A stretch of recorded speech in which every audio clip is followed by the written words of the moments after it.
Can one writer capture an entire society? That is the ambition of Honoré de Balzac in the monumental body of work he called La Comédie Humaine.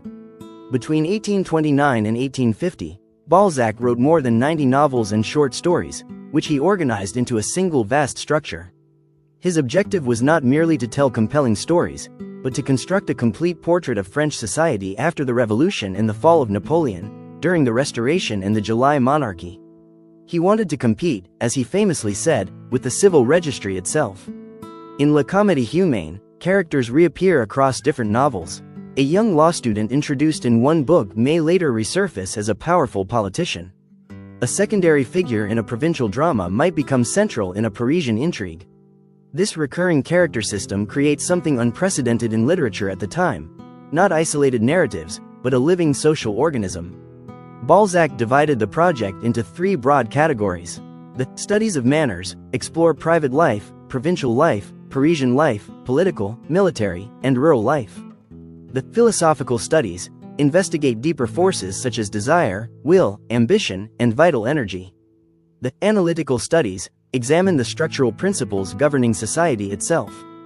Across novels such as Father Goriot, Lost Illusions, Eugenie Grandet, Cousin Betty, and Splendors and Miseries of Courtesans, Balzac dissects ambition, money, love, vanity, social climbing, and moral compromise.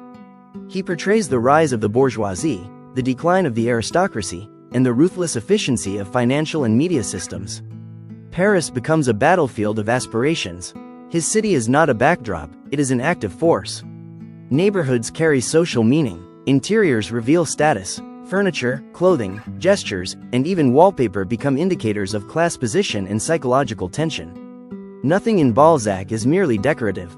Description functions as social analysis. His prose is dense, energetic, and highly detailed. At times it can feel excessive, but the accumulation of detail serves a methodological purpose. Balzac approaches society almost like a natural scientist. He observes, categorizes, compares. He identifies social types, the ambitious provincial, the corrupt journalist, the calculating banker, the manipulative mentor. Yet these figures never remain abstract. They pulse with psychological complexity.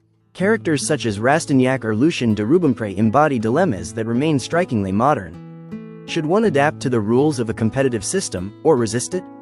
Is success worth moral compromise? Can love survive social ambition? Balzac offers no simplistic moral lessons. Instead, he presents consequences. One of his greatest insights is the central role of money. In Lost Illusions, he exposes how media influence can be bought and sold. In Father Goriot, he shows how parental love can be exploited within a society driven by status and financial calculation. Social mobility is possible, but rarely innocent. What does this immense saga teach us today? First, that individual choices are never isolated. We act within economic, cultural, and institutional structures. Understanding those structures increases our freedom. Ignoring them makes us naive. Second, ambition is neither purely noble nor purely corrupt. It is a force. In Balzac, ambition elevates some characters and destroys others. The difference lies in clarity and self-knowledge. Those who pursue success blindly become trapped by it. Third, social recognition is unstable. Reputation, visibility, influence, these can rise and collapse rapidly. In this sense, Balzac anticipated our own era of public image and competitive exposure. Reading La Comédie Humaine today is therefore not an antiquarian exercise. It is a study of power, desire, illusion, and resilience. Balzac invites us to observe society without sentimentality, but also without cynicism. Lucidity becomes a form of strength.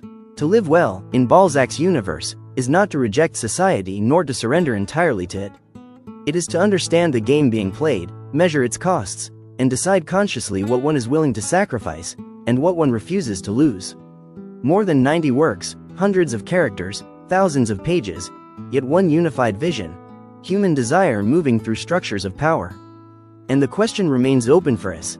If society shapes us, how much of our destiny can we still shape ourselves?